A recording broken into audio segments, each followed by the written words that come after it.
aujourd'hui comment positionner vos mains et vos bras lorsqu'on danse en couple.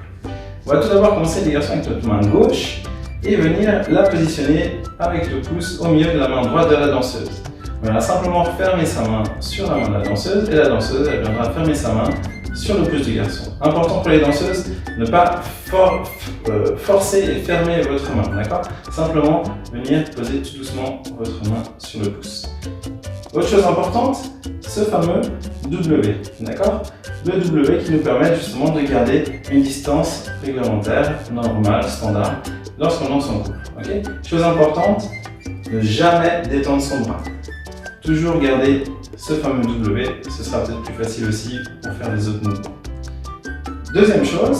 Troisième chose, c'est de venir utiliser nos mains comme crochet. C'est-à-dire que pour le garçon, on va pouvoir ici faire avancer la danseuse vers nous, ok?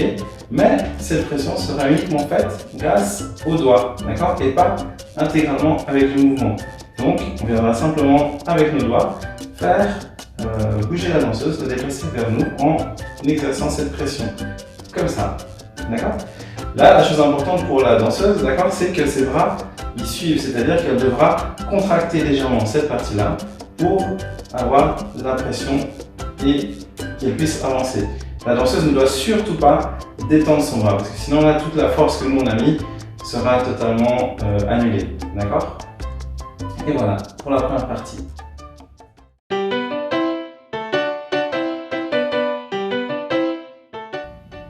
Pour le positionnement des bras maintenant. Alors, première chose, il faut toujours qu'on aille, que ce soit pour le danseur ou la danseuse, les bras toujours à hauteur de taille. D'accord? Il ne faut pas qu'on ait les bras le long du corps, parce que ça ne se fait pas, du moins c'est pas joli, surtout lorsqu'on danse, mais c'est toujours d'avoir les bras ici à hauteur de taille, ou comme si on attendait sur un bar facilement, ou au bus ou au train. D'accord? Donc toujours garder les bras à cette distance-là, ce sera beaucoup plus facile, par exemple, lorsque l'on veut faire un tour à la danseuse, et on peut la récupérer facilement, d'accord? Si elle avait le bras en bas et que je fais la même chose, mais du coup, je n'ai pas accès à son bras et je serais obligé d'aller le chercher et c'est pas ce qu'on désire, ok? Donc toujours garder à hauteur de taille. Mais la chose la plus importante maintenant, c'est le positionnement pour pouvoir danser. Donc, le garçon viendra avec sa main droite, la positionner sur l'omoplate de la danseuse. Donc, pas besoin de mettre son bras là en bas, d'accord? Ou bien d'aller chercher ici, on vient simplement mettre la main sur l'omoplate de la danseuse. La danseuse, quant à elle, elle a juste besoin de venir positionner son bras dessus, tout en se relâchant, d'accord? Comme ça, le garçon, lui, il peut bouger le bras de la danseuse et c'est pas la danseuse qui bouge son bras, d'accord? La danseuse, elle, viendra simplement poser donc délicatement son bras sur l'épaule du garçon. Chose très très importante, c'est ne pas être comme ça. Ici, on n'a aucune tenue, d'accord? Donc, il ne faut vraiment pas se retrouver dans cette position. Il faut toujours rester ici collé. Et puis, un petit exercice que vous pouvez faire chez vous, c'est justement bouger le bras de la danseuse. Donc, c'est uniquement le danseur qui bouge le bras de la danseuse et pas l'inverse. Si je descends d'un coup, il faut que le bras de la danseuse me suive. Et au contraire, il ne faut surtout pas que ça reste en haut comme ça. D'accord? Maintenant, si on vient rajouter la main gauche d'avant, donc on vient simplement avec le pouce au milieu de la paume et on viendra autre chose, on viendra coller nos avant-bras, d'accord, sur la danseuse. Ce qui nous permettra d'avoir un cadre et de pouvoir commencer à danser.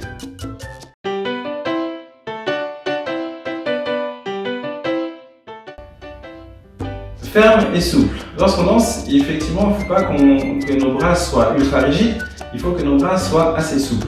Mais en même temps, il faut que ça soit ferme, parce que lorsqu'on indique le mouvement à une danseuse, il ne faut pas que la danseuse elle soit surprise par notre mouvement. Il faut qu'elle soit justement, elle comprenne ce qu'on veut lui demander, dans quel sens elle doit tourner, et ça, justement, c'est un petit jeu, un équilibre qu'il faut qu'on trouve. Et quand on est débutant, ou même quand on est plus tard avancé, c'est quelque chose qui varie de tout le temps, en fonction de la danseuse avec qui on danse. D'accord? Et en fonction du niveau, en fonction du feeling qu'on a. Et du coup, c'est important justement de chercher ce genre d'équilibre.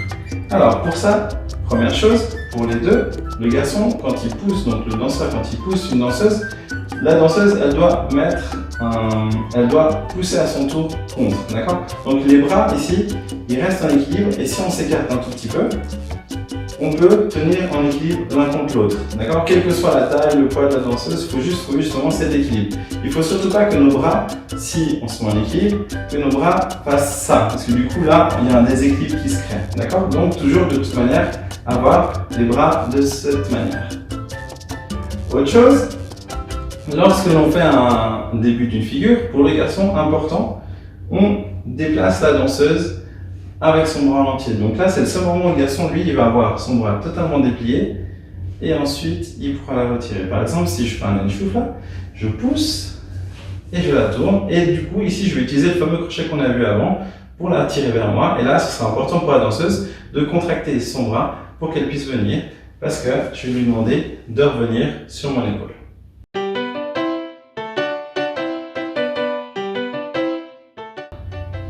Les petits pas. Les petits pas, c'est quelque chose en salsa qui est très important. Déjà, simplement lorsqu'on est en soirée, s'il y a beaucoup de gens autour de nous, il ne faut pas qu'on commence à shooter tout le monde. Donc, lorsqu'on danse, il faut faire des pas exactement comme si on marchait dans la rue. Okay? Donc, par exemple, si je marche dans la rue, je vais faire un pas normal. D'accord? Donc là, c'est pareil en salsa. Si je recule, ben, je vais faire un pas normal. D'accord? Je ne vais pas commencer à marcher dans la rue en faisant des pas comme ça. Okay? Sinon, ça fait vraiment très bizarre. Donc quand on danse, c'est pareil, que ce soit pour le danseur ou pour la danseuse, c'est toujours des petits pas. Déjà parce que de 1, c'est beaucoup plus facile aussi à danser, et de 2, quand on est en position initiale, on peut avancer et reculer. D'accord? Et on va surtout pas commencer à faire des grands pas et des grands pas. D'accord? Ça, c'est vraiment interdit. Donc, petit pas, et on revient, petit pas, et on revient.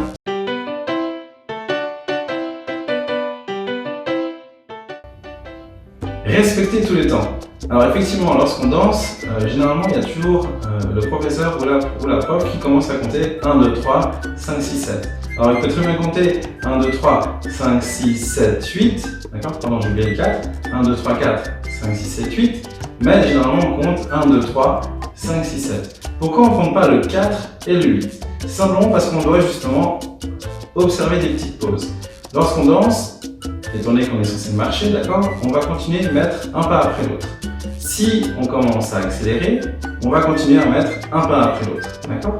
Donc, si on se met en position salsa, lorsque je commence à danser avec la danseuse, je fais 1, 2, 3, il y a une petite pause, et ensuite 5, 6, 7, une petite pause, 1, 2, 3, 5, 6, 7. Et on va pas faire 1, 2, 3, 4, 5, 6, 7, 8, d'accord?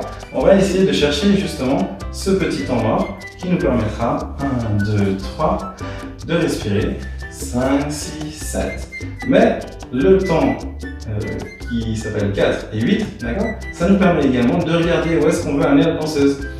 1, 2, 3, je regarde derrière moi s'il y a quelqu'un, et s'il n'y a personne, ben je continue.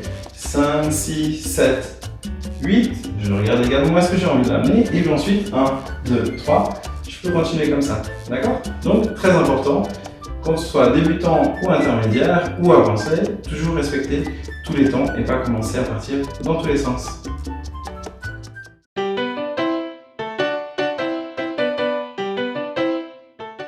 Alors en salsa, on est censé bien rester droit quand même au niveau du corps et également être souple. Okay? On ne peut pas danser comme des robots. Okay? On ne peut pas ne pas plier les jambes. Donc il faut vraiment qu'on commence à plier les genoux.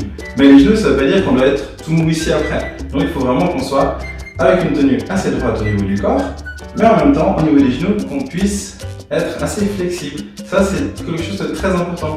Si je fais par exemple un enchouf avec la danseuse, là je suis souple, tranquillement, et ensuite je peux continuer ma danse. C'est beaucoup plus en mouvement que si on le fait par exemple en robot. Quand on est comme ça droit, ça va pas du tout, d'accord? Donc toujours essayer de garder ce côté un peu souple qui nous permet également de donner du volume à la danse et également pouvoir accélérer sur certains mouvements. Voilà. Le regard. Le regard, c'est très important lorsqu'on danse en couple, d'accord? C'est pas uniquement les mouvements qu'on fait avec nos bras, mais il y a aussi cette connexion qui se rajoutera avec le regard. Donc évidemment, le regard, ça peut être au tout début intimidant. C'est-à-dire qu'on va pas oser forcément regarder une danseuse ou on aura peur si la danseuse commence à nous regarder. Voilà, il faudra trouver ce sera un petit temps un petit temps d'adaptation qui nous permettra justement après d'avoir une réelle connexion avec la danseuse.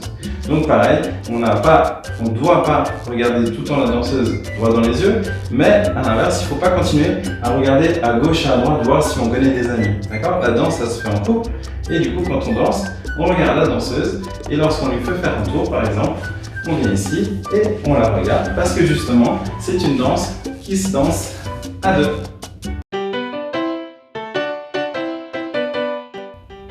Osez bouger sur la musique, osez bouger tout court. Lorsqu'on danse la salsa, c'est quelque chose, comme on l'a dit avant, c'est pas une danse de robot, c'est une danse qui nous permet de bouger tout notre corps. Qu'on soit un danseur ou une danseuse, il faut qu'on ose faire des mouvements et qu'on ose bouger. Alors effectivement, au tout début ou même après, d'accord, c'est vrai que c'est quelque chose qui n'est pas naturel.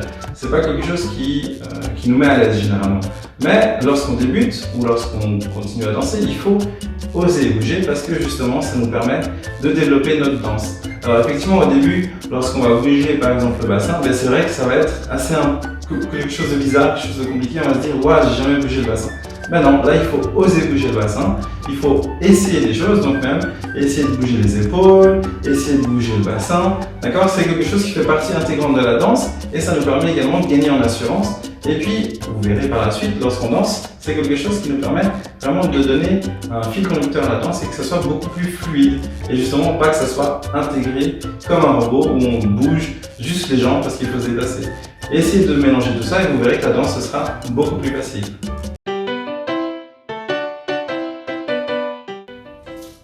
Écoutez la musique, c'est que comme ça que vous allez réussir à progresser également au niveau de l'écoute musicale.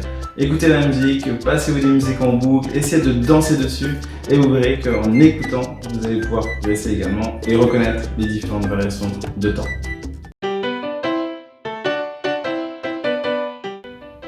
Et pour terminer, dansez chez vous, continuez à danser même s'il n'y a pas forcément les cours, dansez avec vos amis, avec votre famille, dansez seul, vous verrez comme ça, en écoutant la musique et en continuant à danser, vous allez pouvoir augmenter votre niveau de danse et également commencer à jouer sur la musique.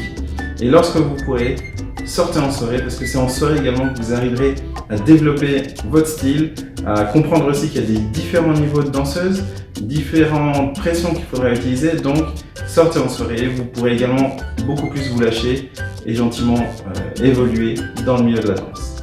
Voilà, à bientôt! À bientôt!